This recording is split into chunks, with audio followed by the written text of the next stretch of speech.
इस न्यूज के प्रायोजक है omega study centre, Mirzapur, Darbhanga. Darbhanga में शीघ्र खुल रहा है माउंट लिटराजी स्कूल। अपने बच्चों के उज्जवल भविष्य के लिए आज ही संपर्क करें। नियर बीजेपी ऑफिस, दिल्ली मोड़, दरभंगा। संपर्क सूत्र 8084785233 9204122814। दरभंगा पहुंचे राजद के प्रदेश प्रवक्ता एजिया यादव ने परिसदन में पत्रकारों से बात करते हुए तेजस्वी सरकार की उपलब्धि गिनाते हुए कहा कि जब विधानसभा का चुनाव था, हमारी पार्टी ने घोषणा किया था कि अगर हमारी सरकार बिहार में आती है तो यहां नौजवानों को 10 लाख सरकारी नौकरी दी जाएगी।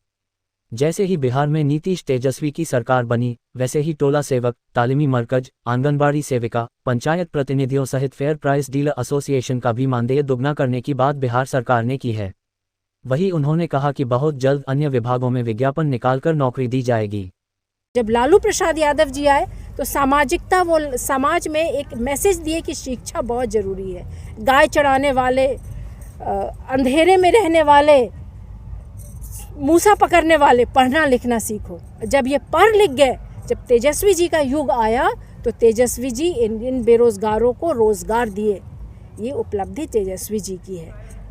आज के माता पिता बच्चों को पढ़ने नहीं देते हैं। तेजस्वी जी बोलते हैं पढ़ो, मेडल लाओ और सरकारी नौकरी पाओ।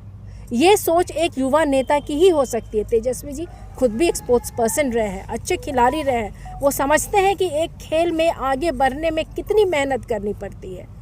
तो यही फ़ायदा होता है कि अगर आपका के पास एक युवा नेता हो, तेजस्वी जी जैसा और लालू प्रसाद यादव जी जैसा एक्सपीरियंस हो, तो बिहार का विकास होता है। नीतीश कुमार जी का भी हमारे पास साथ है, तो बिहार का विकास निश्चित है। ह्यूमन रिसोर्स का डेवलपमेंट हो रहा है और चहुमुखी विकास की जो बात करते हैं वो हम लोग को देखने में मिल रहा है। तो जिस तरह से स्टेडियम की बात आज तेजस्वी जी कर रहे थे कि वर्ल्ड स्तरीय स्टेडियम को पहुंचाया जाएगा। अब स्वास्थ्य विभाग को देख लीजिए तो मिशन 60, एम्स खुल रहा है। तो हर विभाग में सुधार किया जा रहा है। जहां रिक्त पद है, वैकेंसीज निकाली जा रही है और झटपट जो तेजस्वी जी का फॉर्मूला है, नियुक्ति पत्र मिल रही है और वेतन उठा रहे हैं। वहीं राजद नेता राकेश नायक ने कहा कि दरभंगा से जो भी गठबंधन से जो भी चुनाव लड़ने के लिए आएंगे, हम लोग उनके साथ कंधा से कंधा मिलाकर चलने का काम करेंगे। वहीं राकेश नायक ने कहा कि हमारे उप मुख्यमंत्री तेजस्वी यादव नियुक्ति पत्र बांटने का काम कर रहे हैं। वहीं केंद्र की सरकार आमंत्रण पत्र बांटने का काम कर रही है। जो भी कैंडिडेट आएंगे, जिस दल के गठबंधन के, महागठबंधन के, इंडिया गठबंधन के कैंडिडेट आएंगे, जो भी कैंडिडेट होगा उसके लिए हम लोग का जो राष्ट्रीय जनता दल के सभी कार्यकाल का सर्वत्र निछावर होगा उनको जिताने के लिए। तो हम लोग उसी पे काम कर रहे हैं। आप एक तरफ देख लीजिए कि हमारे मुख्यमंत्री जी, हमारे डिप्टी सीएम साहब नियुक्ति पत्र बांट रहे हैं और हमारे जो विपक्षी पार्टी है निमंत्रण पत्र बांट रही है। एक नियुक्ति पत्र से एक परिवार में कम से कम 10 से 20 लोगों का जो है नियोजन और सृजन होता है, लोगों का परिवार चलता है। और एक निमंत्रण पत्र से सिर्फ ध्रुवीकरण की राजनीति को जिंदा रखने के लिए भाजपा अपना काम कर रही है। अगर युग कलयुग का होता, युग अगर सतयुग का होता तो हम भी सीना फाड़ के दिखाते कि हमारे सीने में भी राम है। वहीं प्रेमचंद यादव ने कहा कि हम लोगों के चुनावी मैनिफेस्टो में था कि अगर हमारी सरकार आती है तो रोजगारों का बहार होगा। जैसे ही हमारे नेता तेजस्वी यादव बिहार के उप मुख्यमंत्री बने, उन्होंने बिहार में नौकरी का पिटारा खोल दिया है, जिसको जन जन तक पहुंचाने का जिम्मा हम लोगों को मिला है। उन्होंने कहा कि प्रदेश प्रवक्ता के साथ बैठक के बाद हम लोगों को एक नई ऊर्जा मिली है। इस ऊर्जा के साथ हम लोग आगामी लोकसभा में निश्चित रूप से कामयाब होंगे। बिहार सरकार और डिप्टी सीएम आदरणीय श्री तेजस्वी प्रसाद यादव जी जो वादा किए थे चुनाव से पहले, और वो मतलब आते ही जो वादा को पूरा करने का काम किए हैं, उनको आप जन जन तक पहुंचाइए। यही हम लोग का भी रिक्वेस्ट है।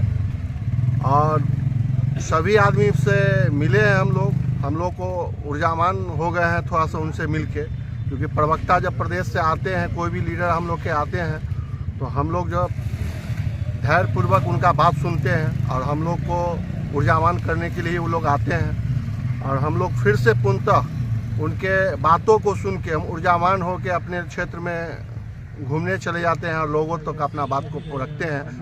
वहीं राजद नेता गोविंद कुमार ने कहा कि हम लोगों को इस बैठक में आगामी लोकसभा चुनाव में कैसे काम करना है, इसको लेकर दिशा निर्देश दिया गया है। हम लोगों को दायित्व मिला है कि तेजस्वी यादव के द्वारा किए गए कार्यों को जन जन तक पहुंचाना है, ताकि आगामी चुनाव में हमारे गठबंधन को फायदा हो।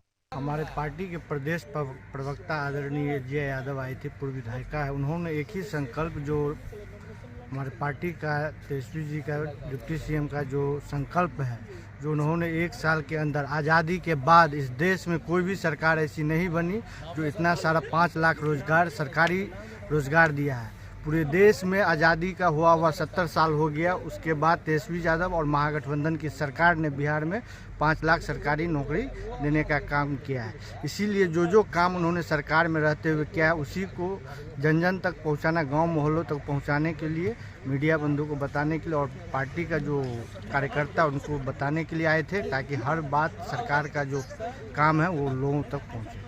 वहीं राजद नेता सचिन राम ने कहा कि भाजपा राम मंदिर को राजनीतिक मुद्दा बनाकर रामलला की मूर्ति का प्राण प्रतिष्ठा करने जा रही है, जबकि मंदिर को पूर्ण होने में कम से कम 3 से 4 वर्ष का वक्त लगेगा। वहीं उन्होंने कहा कि किसी भी कलश शोभा यात्रा में कुमारी कन्या कलश लेकर भाग लेती है, लेकिन भाजपा के कार्यकर्ताओं के कृत्य के कारण अब कुमारी कन्या जाने को तैयार नहीं है। इसीलिए भाजपा के नेता अपने सर पर कलश लेकर घूम रहे हैं। आगामी लोकसभा चुनाव में उनके सारे पोल खुल जाएंगे। देखिए, अभी कम से कम साढ़े चार वर्ष लगेंगे मंदिर को कंप्लीट होने में। चूंकि लोकसभा का चुनाव है, उनको यह बताना है कुछ अंधभक्तों को कि राम मंदिर की स्थापना हो चुकी है, उनका प्राण प्रतिष्ठा हो रहा है, जैसे होता है ना। अब देखिए भाजपा के पास कितना काम बढ़ गया। कहा जाता था कि जब दुर्गा पूजा में, काली पूजा में कुमारी कन्याएं कलश लेकर निकलती थी, इनके पास कुमारी कन्या क्यों जाएगी। जो बेटी बचाओ का नारा देते थे, उसका आईटी सेल का जो है अध्यक्ष है, उसका बलात्कार करता है, गैंग रेप करता है। और ये जितने भाजपा के नेता है, ये खुद कलश लेकर पूरे देश भर में घूम रहे हैं। ये धर्म के नाम पर नंगा नाच खेल रहे हैं। जनता इनका सफाया कर दिया आगामी लोकसभा चुनाव में।